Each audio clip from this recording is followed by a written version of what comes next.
So we're going to start through these questions and find out a little bit of history so that it can all be put together for this wonderful video. There's some fun history. That's good.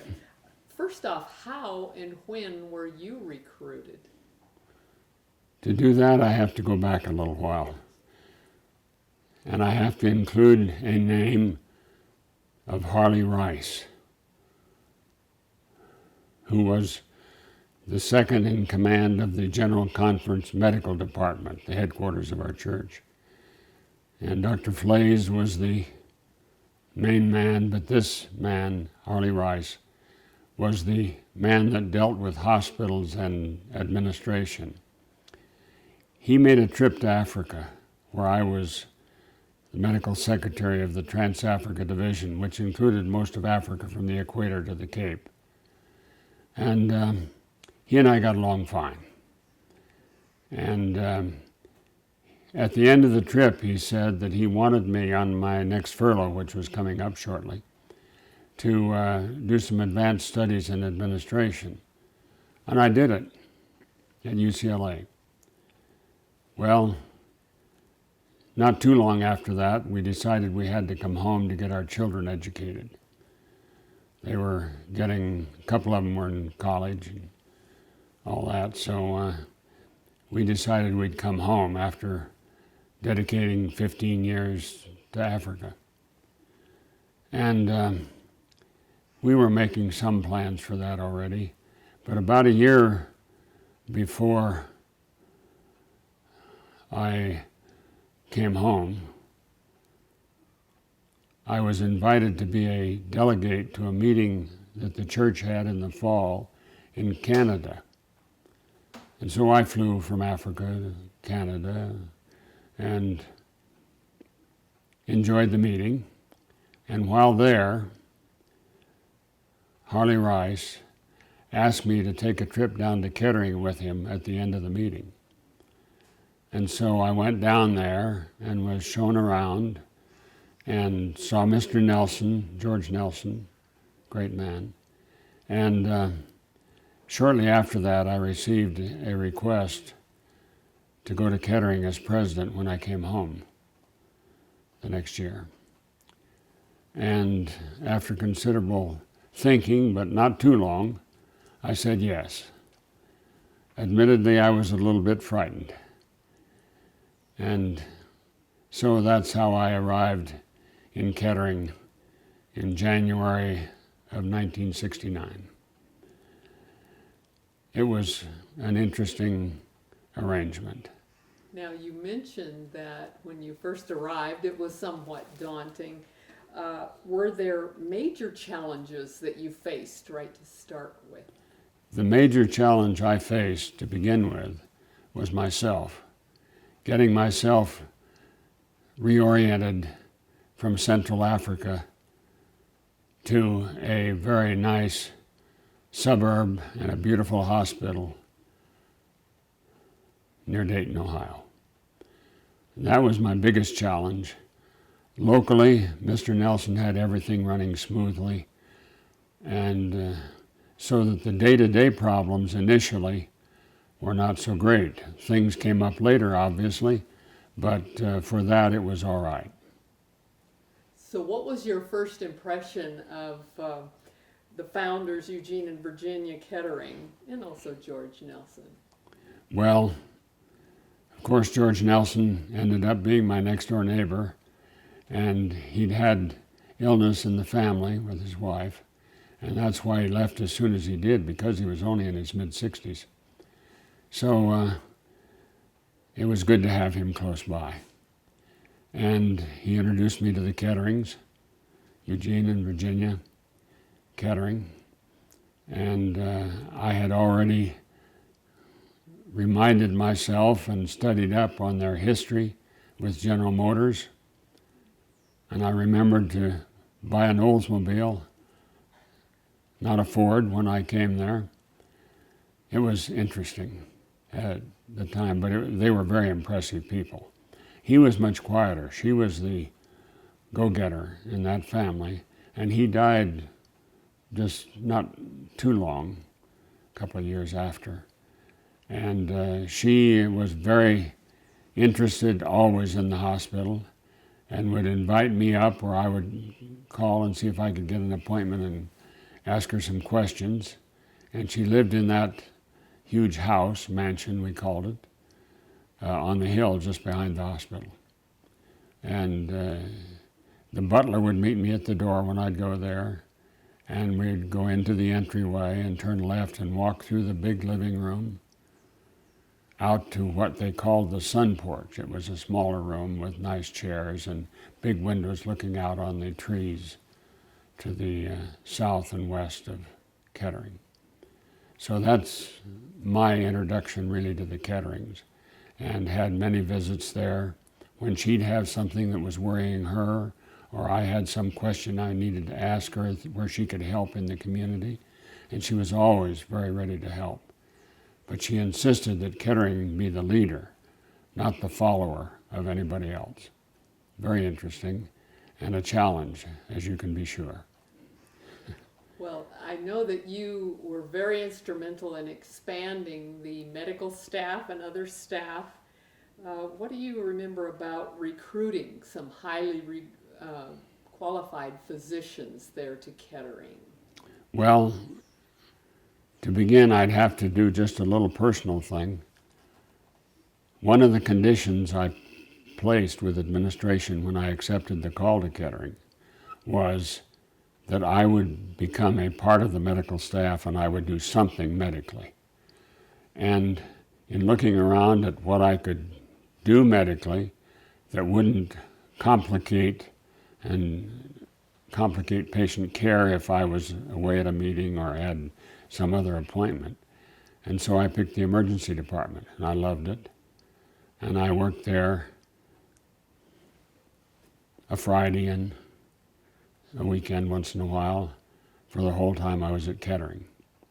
And it was a fabulous experience and was very helpful to me with the medical staff, because they saw me just as a doctor as well as just as an administrator. So I found that very, very helpful to me. And we had so many good people, real experts in their fields. But I'll just mention one, Dr. Small. Dr. Small came to us. He was a graduate of Loma Linda, as I was.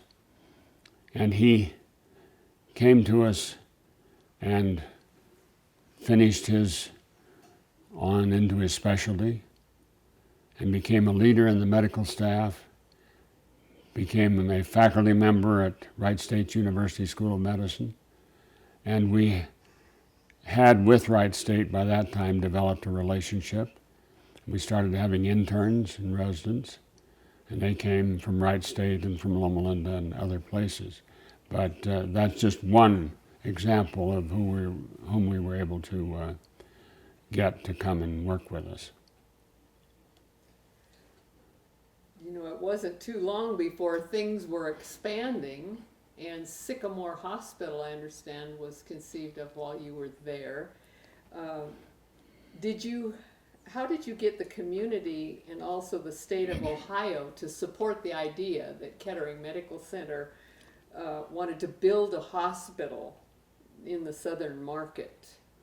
Well, a prelude to that would be that when I arrived at Kettering with approximately 400 beds, they had a 95% occupancy rate. Already, just having been opened just under 5 years. So the southern market was expanding. We couldn't take care of them all. And so it became evident ere long that we needed to do something, and we picked the area just west of the freeway on the road to Miamisburg. We found a piece of property there. We were able to obtain that. And as a prelude, I might have to say something about the Ohio Hospital Association. The Ohio Hospital Association, Kettering being a major hospital in the state, I was elected as a member of the Ohio State Hospital Board, made vice chairman of the board, and for other reasons personal with the chairman, I became the acting chairman of the Hospital Association for a good share of 1 year. And that gave me access to leaders in medical things throughout the state. And I was able to visit people in Akron and in the southern districts, and as well as in the Dayton area, and even in Cleveland. So that was the background. And with that background, and with considerable opposition from some other hospitals in the area, we were able to get an approval through the state. It didn't have to have, as I recall, a specific approval locally, but it had to have an approval statewide and nationally. Those were the days when they were trying to reduce, if possible, not increase the number of hospitals, and restrictions on what equipment you could buy, and there were a lot of interesting things going on. But we were able to get it through, and even had one of the representatives from the state governor's office at our groundbreaking in Sycamore, and we just as well talk about the opening because it was an interesting thing. We decided that we would put in some multicolored fireworks kind of explosion instead of doing the usual turning of the sod with the shovel. And so that got us a little publicity as well. It was a very interesting thing, and we built that 120-bed hospital, and it rapidly was used by the people in the southern sector of Montgomery County. So it was an interesting time, very interesting. During your years at KMC, was there an overriding, obvious principle that guided the organization through you? Well, with the Ketterings as the founders, and they had become acquainted with the Adventist healthcare system in a hospital at Hinsdale, just west of the Chicago metropolitan area. Their emphasis was on two things. One was quality of care. It had to have quality of care, or they didn't want anything to do with it. And I appreciate that. That was great. And also, they wanted it to relate with the community and be a part of the community. And with that, we had our marching orders. So that's about the best answer I can give you to that. How did the Adventist healthcare mission impact the day-to-day activities there at the hospital? Well, a little story about Gladys Duran probably will illustrate that. One day, Gladys Duran came to my office and said, "We have decided in nursing that we want Saturday, the Sabbath day, to be the best day that the patients have in the hospital.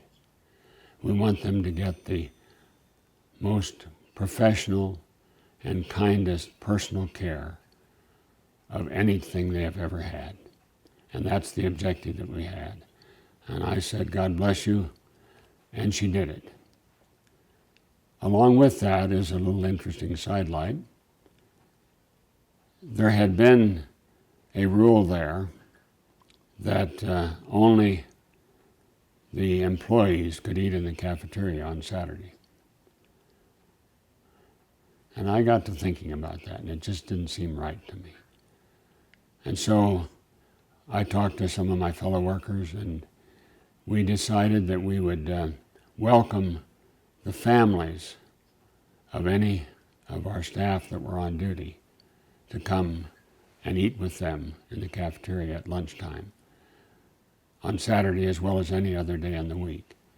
It was well received. People enjoyed it, and it's part of what we did in relating our church background to the background of the community. That is interesting. You know, I'm vaguely remembering too that various administrators would come into the cafeteria different days of the week, quite regularly, and sit down with the employees and eat. That is something I remember. Yes, we did that. Thank you for reminding me, but we did that. And I encouraged it. Oh, could you tell a little bit about something that used to be happen? To kind of describe what Janice asked as a little story. How did administration, did they ever go to eat? Oh, yes. Yes, I went, my wife went, and others of administration were encouraged to occasionally go and sit with employees and their families there on the weekend or during the week as well.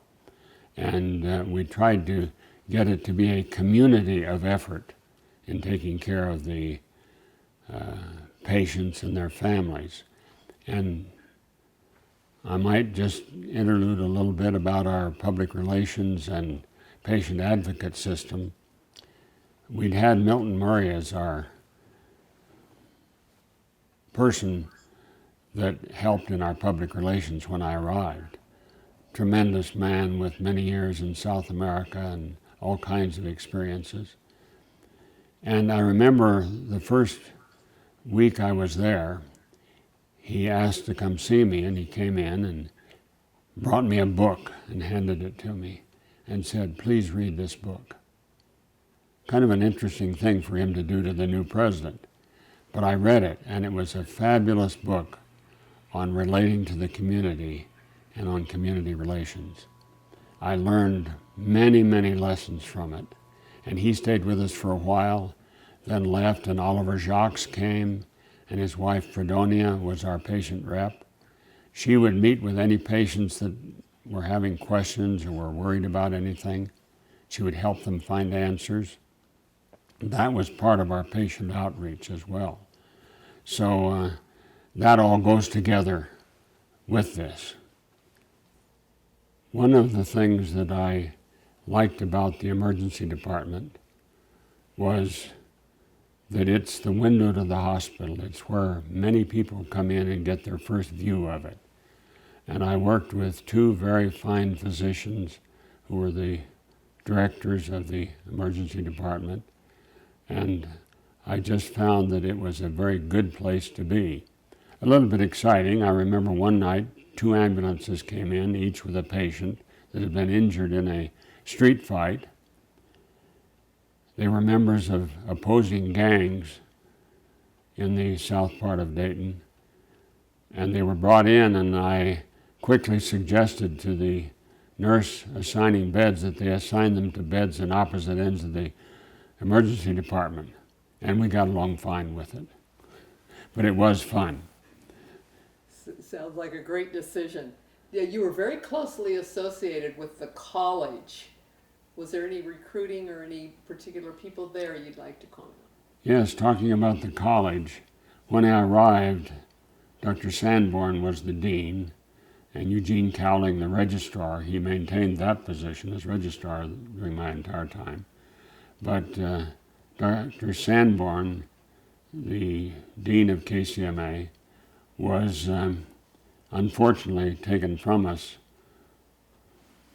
a couple of years into my stay there. He died over Christmas vacation, and that made some problems for me, although I will say that Eugene Cowling did most of the work. I had to sign the papers and so on as acting dean for the time from Christmas through till I could recruit somebody in the summer, because the school years, of course, ended in May or June. And it was during that time I had already become acquainted with Winton Bevan at Washington Missionary College. And he seemed to be ready to move for some family reasons.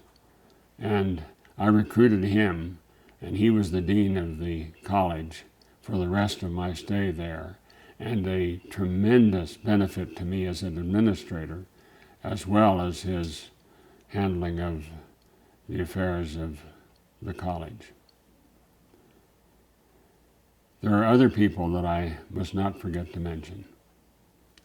If I could go through a list, I would have to put at the top out of it, of course, George Nelson, and I've already mentioned him. Next, I would want to put Bob Willett. He was the vice president, had been so under Mr. Nelson, and continued in that position during my stay there, and then advanced to president. A fine gentleman, well-schooled, degrees in the field, and I found him to be a very vital and faithful and friendly, may I add, colleague in the running of the medical center. Helped with planning and with the ramifications of day-to-day operation of the medical center. And of course, I would have to mention then some of the other people. For instance, in the finance department, we had Paul Reichert, and then his assistant, Nimi Velasco, of Filipino origin, but with a mind for finances and budgets that you can't imagine. I have never seen a man or anyone who could predict and follow the budget of a major multifaceted center like that through the year and predict everything so accurately. With that in place, we could tell at the end of any month in the year what we were going to do really at the end of the year. It just was a fascinating thing to me. And he'd make this budget up in November for the next year, and it just always seemed to work. Of course, with our budget in those days, one of the biggest things we had to do was negotiate a contract with Blue Cross, and that established our rates for everybody else, really, because the biggest part of our work was with patients who had Blue Cross. In addition to the people I've mentioned, I would want to mention Dr. Luthas, Bob Dell in personnel, who had shown his worth in the running of one of our departments, and regardless of the race thing in this very white suburb of Dayton, he was appointed our personnel manager and did a fabulous job. I loved working with him, as I had with Mr. Shiroma, his predecessor there. So these are some of the people that I got to know, either in the medical staff or in the administrative side of the hospital, and it was a pleasure for me to be there. Now, are there any other real special memories of people or certain kinds of events that you may have had during the time you were there that stand out in your mind? Well, there's a little one, sort of, that I will never forget. One day, one of the nurses called my secretary and asked if she could talk to me. It wasn't very common, but she said, sure. So she came in, and the burden of her visit was this. She said, I notice that if you have a male employee and they have children, they get educational subsidies if they need it to go to a special parochial school or some other special school. But if the husband doesn't work there and it's just the wife works there, they don't get that help. I said to her, I can't believe that, but I believe you. And I can tell you right from this instant on, that is no longer the rule. it will be changed immediately. And I called up personnel, the finance department, and told them. I didn't ask anybody, I just did it. It was probably a board action that should have been taken, but I took a chance, and the board meeting wasn't for 2 or 3 months. I wasn't going to wait that long. So the next time the board met, I said to them, I made a decision here a couple of months ago, and I want to tell you about and trust that you will approve it. And I told them the story, and they said, oh, sure, that's fine, no problem. So I got away with it, and it regularized and I think equalized treatment in a way of our employees in a way that needed to be done very much. That's a great story. I like that.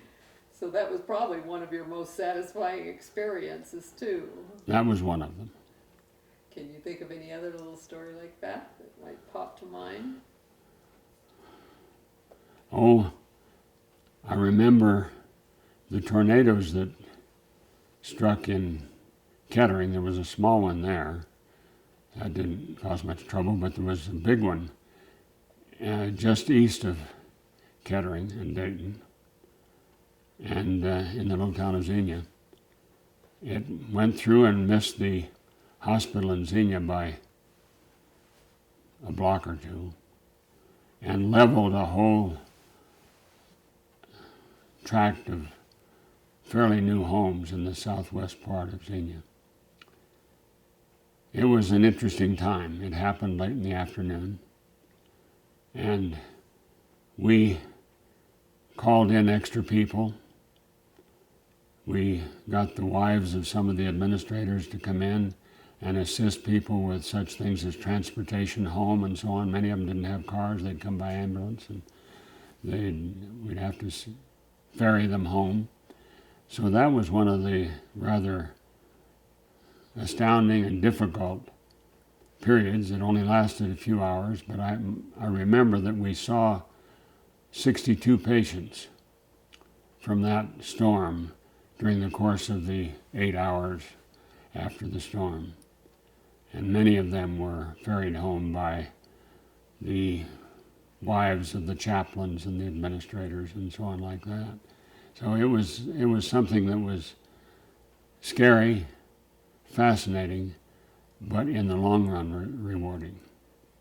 It sounds like you had a real family pull together atmosphere during a disaster like that. Anybody was ready. They were all ready to. We called in extra people, extra employees for the emergency department and other things, and it worked.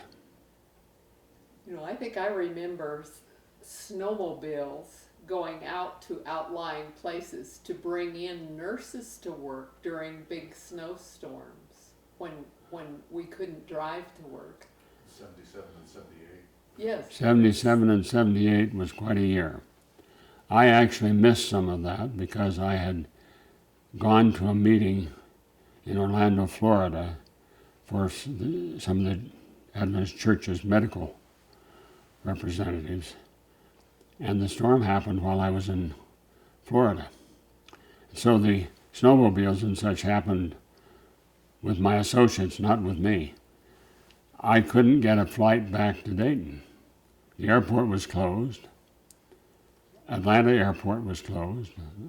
People sleeping on the floor in Atlanta because they couldn't get out. It wasn't really closed. I mean, they could fly to some places, but they couldn't fly anything to the northeast. So it was an interesting time, and I had to wait a day or two there, and finally got a flight back to Dayton. Do you feel the legacy established by Eugene and Virginia Kettering became part of the overall culture that continues even today? I believe that what Eugene and Virginia Kettering wanted, as I mentioned earlier, was to have an institution that valued quality of care, top-line quality of care, and personal attention, even attention to the little things that are involved in patient care. And I believe that Kettering adopted and brought in from other previous Adventist experiences, as well as from the Ketterings. And I believe that we did at least a pretty fair job of uniting together to give that kind of care at Kettering. It's very interesting that in carrying out the wishes and the past history of Adventist medical work and the wishes of the Kettering family, the administrative staff at Kettering went further than happens in most hospitals in their personal relationships with the medical staff. That's one of the things that Harley Rice told me when I was traveling with him in Africa. He told me stories of, as an administrator, going up on the floors at midnight. And he said, you need to be seen and felt, and the staff needs to understand that you're part of this and you want them to carry this forward and relate it to the patient. So that was an underlying idea in our administration that was brought to us from several sources, actually. Well, all these years later, I can tell you, it worked. We always felt very cared for by our administrators. And I might say also that the employees were very pleased and thankful and impressed by this. We did have, by and large, good relationships with our employees, and that was part of the whole atmosphere. Bob Dell had worked his way into the hearts and minds of administration by his work in another department where he had excelled and was liked by the employees in the department and still maintained and fostered the atmosphere that administration wanted. And we just couldn't help but recognize that. And so when Herb Sharoma left and we had an opening as Director of Personnel, it wasn't hard at all for me to sell the idea of appointing Bob Dell, because he was well liked in his own department and known outside of that because of his work in that department as a good administrator and a true gentleman. And so he was appointed, approved by the board, as Director of Personnel Services at Kettering Medical Center. As far as advancements and things where we took a lead in such things as the heart-lung machine. We took the lead shortly after it became available in CAT scans. We had a very interesting thing with that because there was only one in the Dayton area at Miami Valley Hospital. And the government, as I've said previously, was trying to minimize the use and spread of technology and hospitals and all of that. But we were able to work it through the state, again, like I mentioned about Sycamore. We were able to work it through the state by knowing the right people and being able to talk to the right people at the right time. And I will never forget the first time I saw a CT scan of the brain. And in those days, they could do CT scans that had about a centimeter of thickness between them, between each slice. Now they can get it down to millimeters if they want to. But I'll never forget the first time I saw a living brain that reminded me of what I had seen in gross anatomy in medical school. It was fascinating, and that's one of the things that we were able to bring in early. And other things we tried to keep up with the forefront of medicine, and we're by and large able to do that. Kettering Medical Center was able to maintain in the greater Dayton community and beyond that through Ohio a high place in the list of hospitals, partly because of the vision of the church, but very largely due to the vision and insistence of the Kettering family. They said that they wanted this to be a premier hospital.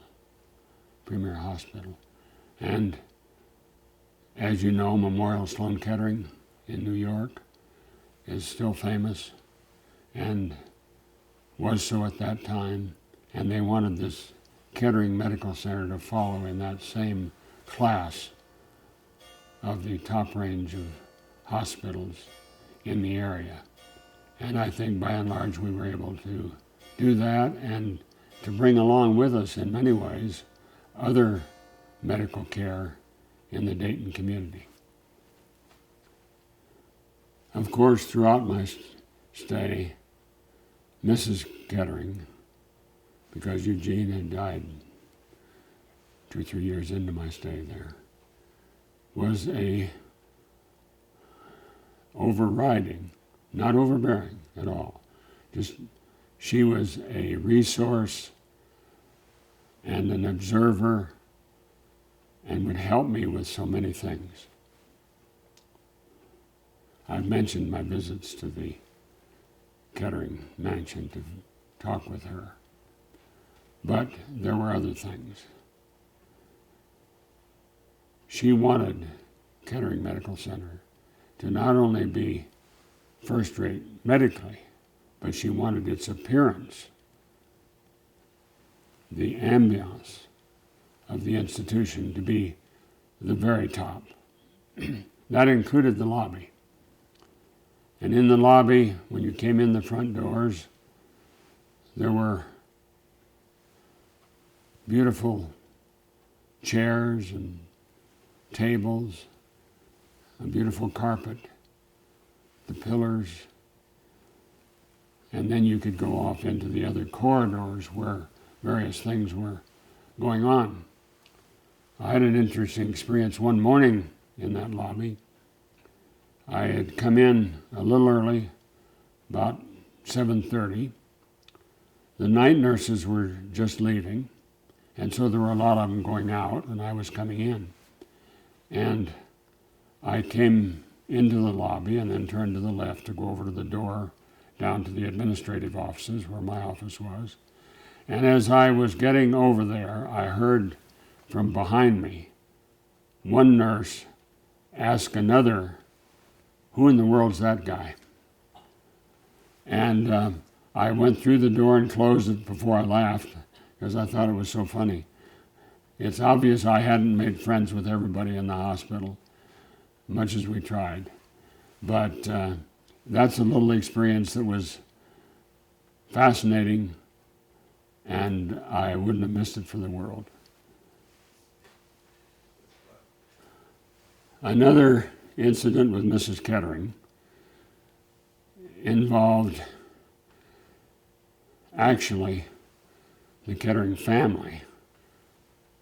And one day my secretary said to me, "I've just had a call from the attorney for the Kettering family in the upper floors of the Winters Bank building in downtown Dayton, and they want to know if it's convenient for you to come and see him this afternoon." Well, as you can well imagine, it was very convenient. And so I went down there about 1:30, and I knew him personally, and went in and we shook hands, and he began to talk. And he said, "Now, the Kettering family, the descendants, have asked me to talk to you about this matter. They have decided that they want to give you the Kettering Medical Center, the Kettering Mansion. And I said, well, thank you very much. I mean, I knew it well from visiting her there. And there was also an associated building with a garage and an apartment above it, and a tunnel from that through to the house and all of these nice things. And I hadn't seen the whole house at that time, but I'd seen quite a bit of it. And I said, well, thank you. And he said, there's one more thing. They've decided that in order to be sure that this is not a burden to Kettering Medical Center, they've decided to give the medical center $500,000. And I have here a check made out to the medical center for $500,000. Well, I thanked him profusely and went home, and I will admit to having had a little fun on the side. But the first thing I did when I got home was to get a hold of Paul Reichert. By this time it was 2 o'clock, 2:15, and I said, Paul, get this check in the bank tonight. The interest overnight is significant even, so get it in the bank. And he did. And I went home that night and I said to my wife, I said, you know, I was down at the Kettering office in Winters Bank Building, and the attorney there said that he decided to give us the Kettering Mansion. I just said us. And she said, with how many servants? And I thought that was funny, and repeated that to my kids, and then I told her, no, it's the medical center, not us. And they gave money to take care of it and keep it up and so on like that. So that was one of the interesting sidelight stories, actually after the two Ketterings, Eugene and Virginia, were gone, but we knew some of the family that were dealing with the fortune that they had just inherited and decided that they could conveniently give this to the medical center. One thing that was interesting in Kettering Medical Center, it was a Seventh-day Adventist hospital, founded with the Ketterings and with the actual founding work being done by the Adventist healthcare system, mainly mainly George Nelson. He was the leader, the local presence of the church. And right from the beginning, that religious atmosphere, with the approval of the Ketterings, was carried into the patient care areas, such as before surgery, if a physician or if a patient, they were offered chaplain services. If they wanted a chaplain to meet with them and pray with them, that was always available to them. And the physicians who wished to would pray with their patients before surgery and at other times. And this was just an atmosphere that had its background really in the Seventh-day Adventist healthcare and church system, with full approval of the Kettering family. Never any problem with it. There's one story that happened relatively far along in my stay at Kettering, in which one morning my secretary came into my office and said, I've just had a call from Mrs. Kettering's attorney and wants to know if it would be convenient for you to come to his office this afternoon. Well, as you can well imagine, it was very convenient. No problem at all. I rearranged my schedule, and I went down to the Winters Bank Building in downtown Dayton, up to the top floor where his office was, and I'd been there before for various things involving the Kettering family. But this time he said to me, the Kettering family, including Mrs. K, as we often called her, have decided to give Ridgely Terrace, or their home on the hill behind the hospital, to the hospital, if that would be acceptable to you. Well, again, I found it very acceptable. And then he continued, but the family has also decided that to be sure this is not a burden on the medical center, they've decided to give you $500,000 for the upkeep and maintenance of Ridgely Terrace, the Kettering family home. And I was very thankful and thanked him appropriately, and he handed me a check for $500,000, and I left his office and hurried back to Kettering, 10 minutes away. And I went to see Paul Reichert, the treasurer, and I said to him, Paul, get this in the bank today. I've just received it. There's still time for you to get to the bank. And the interest on $500,000 in those days was a significant amount of money. And so he went to the bank immediately, deposited the $500,000, and it started drawing interest. Also, I had a little fun that night and said to my wife, my dear, I was down in the Kettering's lawyer's office this afternoon, and they decided to give us Ridgely Terrace. And her immediate response was, with how many servants? And I laughed and I said, no, not us, the medical center. And they gave $500,000 to the medical center, not us, to help with its upkeep. And we planned to use it for seminars and business meetings and things that we could use it for. And there were some very fine bedrooms in the upstairs that we could use for special guests if we needed to as well. So it became a part of Kettering Medical Center and was actually on land that was contiguous with the edge of the medical center land. A fascinating and delightful experience for me, I can assure you.